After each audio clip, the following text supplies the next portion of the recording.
Hey guys, welcome back to the Friday Vlog, where we discuss activity that goes on here with the BuzWeaver channel.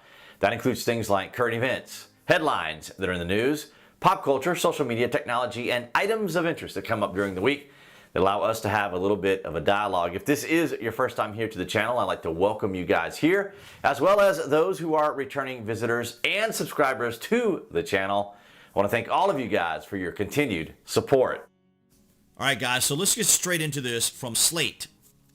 FBI vets all National Guard troops in D.C. for inauguration, aim fears of insider attack. As of this very recording, it is Wednesday, January the 20th. It is Inauguration Day. I did take a moment to look at the video feed from the inauguration, and there are tens of dozens of people there, as we would have anticipated. Not a lot of people, very sparse. We'll get to that here momentarily. Defense officials are worried about a potential insider attack or another sort of threat from service members who will be involved in President-elect Joe Biden's inauguration, reports the Associated Press. The only people who are actually concerned are the Democrats and, of course, just the general appearance, because this is going to be an administration back to the status quo establishment, which bases a lot of it on appearance, or what the left likes to call, or the Democrats and or media like to call, optics. So it's all about the visual. It's all about the superficiality. This is a show of power. This is a photo op for government officials to say we are large and back in charge, and we will get the troops involved. 12 National Guard members removed from inauguration security mission. Officials say an FBI vetted found two had made inappropriate comments. A dozen Army National Guard members have been removed from the inauguration security mission, including two who were sent home after vetting for extremist links found in inappropriate text and comment, the Pentagon said on Tuesday. But let's see who's really concerned here. So we have Democrat representative says pro-Trump guardsmen are suspect, should be vetted as potential threat. Representative Steve Cohen of Tennessee suggested on Monday that Trump supporting National Guardsmen should be vetted as potential security threats. Ladies and gentlemen, the National Guard swear an oath to the Constitution, and they are there to uphold that Constitution. But here we have Democrats and representatives who are concerned about their loyalty. I think that's a bit of a condescending and insult to these individuals who have sworn an oath to the Constitution. Representative Cohen on his concerns with the National Guard securing the inauguration. The National Guard is 90-some-odd% male, and only about 20% of white males voted for Biden. How does he know that? How does he know that that's how many voted for Biden? There are probably not more than 25% of the people there protecting us that voted for Biden. So there you have it, ladies and gentlemen. These individuals swear to the Constitution, to uphold the Constitution, and here you have a Democrat representative saying, I really don't trust that they're going to do what they're supposed to do because they didn't vote our way. And that was the strategy. That was the strategy. The pandemic was being leveraged. Laws, policy, and rules were being changed. The system was overwhelmed. The system was gamed. Yes, it was all legal because it was cleverly crafted to be able to take advantage of a system that's not been used for many years. As Gabriel said here in Georgia from the Secretary of State's office, that Georgia had not used this sort of ballot system for over 20 years. So the system was taken advantage of. And we know that people were going door to door, knowing with their phones out. I had them come to my own house, and I asked the girl where she was from. Now, she was from David Perdue, but I didn't have any way to prove that. But they were out with their phones. They were just out canvassing.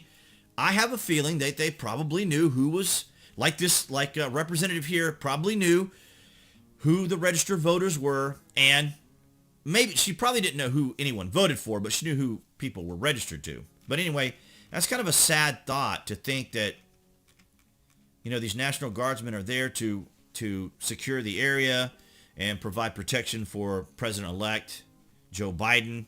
That's beyond ridiculous, the level of protection. And not only that, once you're all vetted, National Guard at Capitol authorized to use lethal force in aftermath of mob. Now, this has changed. This is back on January the 14th. So a lot of this rhetoric, this kind of language has changed. Now, this was really kind of, again, to elicit a response, to kind of send a message to everyone. I think it was overly dramatic. I'm not sure if the Democrats were very comfortable with this language right here, lethal force in aftermath of mob. So, welcome to Fort Biden. Photos of our nation's capital turned armed encampment from not the bee, so not the babbling bee. So this isn't satirical. This is an actual news story. And what I wanted to show you guys, let's see here from the article. There are certain moments that simply cannot be adequately captured by a photograph. A visceral emotion that refuses to be confined within a rectangle and 2 dimensions. A sunset, a child's first smile. You passed out on a bathroom floor your sophomore year in college, which totally did not happen as far as anyone can prove. But yet, here we have the photo opportunity, the superficiality, the establishment status quo, surrogate Joe Biden, corporatist, back in office. They could not be happier, and they had to make this big, gigantic, ridiculous, absurd, over-the-top show for photo ops. Look at this, ladies and gentlemen. The Washington Monument at a distance, surrounded by a fence and more fencing. This is looking the other way towards the Capitol building. So one direction you see we see the monument, and in the other we see the Capitol building, and then we have fencing all along the areas here. And I'm going to show you a little bit more of or give you a better idea of what you're looking at here in just a moment. Look at this. If you guys have ever been to Washington, D.C., these streets and everything are totally packed. Look at this right here, right here. Here's what the road closures look like. Capitol to the right, and even this misses some.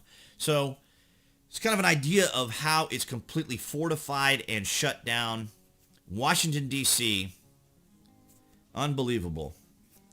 Words really can't put it into perspective. Some additional shots taken. And there's a lot of videos out there. And, of course, we see some of the National Guard troops right here securing the area. We've got all sorts of roadblocks. We've got the classic trucks blocking entrances and exits. And what I understand is you have to show your papers.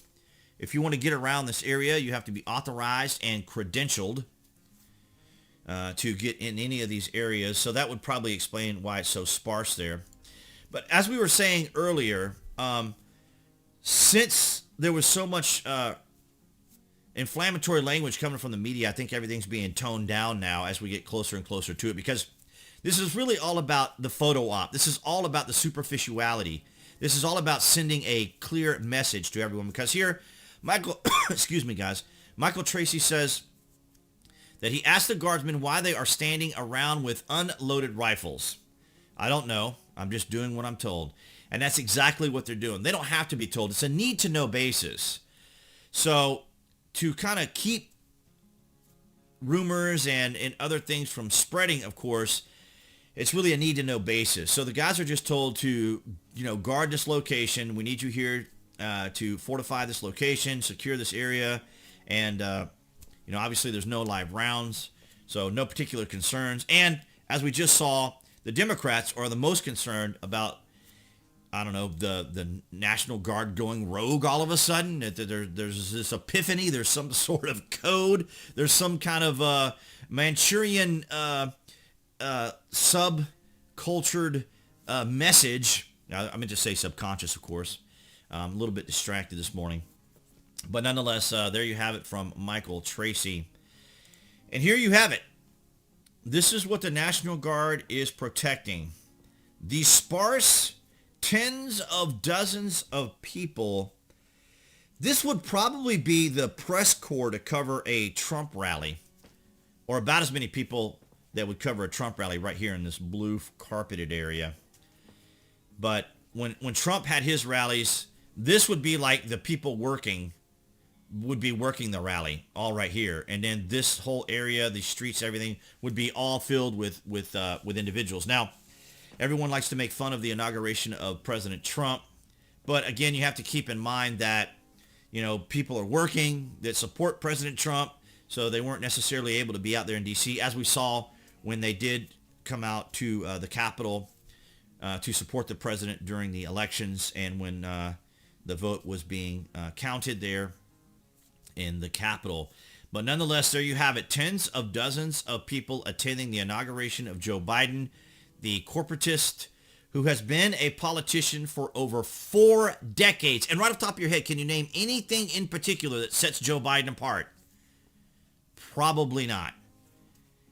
Because when he was there as the vice president for Barack Hussein Obama, Obama kept him kind of out of line of sight.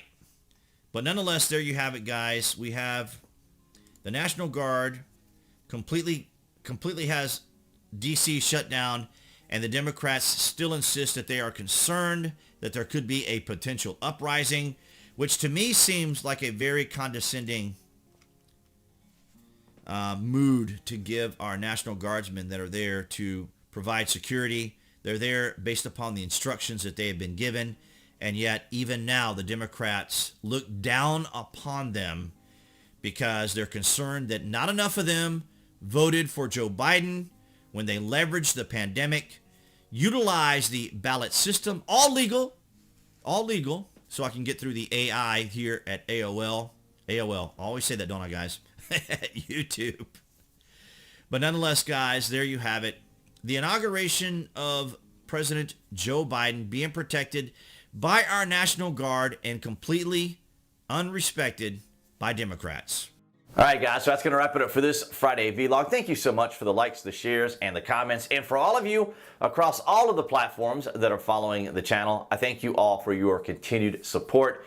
And appearing right there on the screen for those of you here on YouTube, you can click on that to subscribe as well as notifications. Your support here on YouTube is important because we need to reach the people that are actually here, because we already know all of the wonderful people that are on alternative media. But nonetheless, guys, I want to thank you so very much. And I will see you right there behind the camera next week.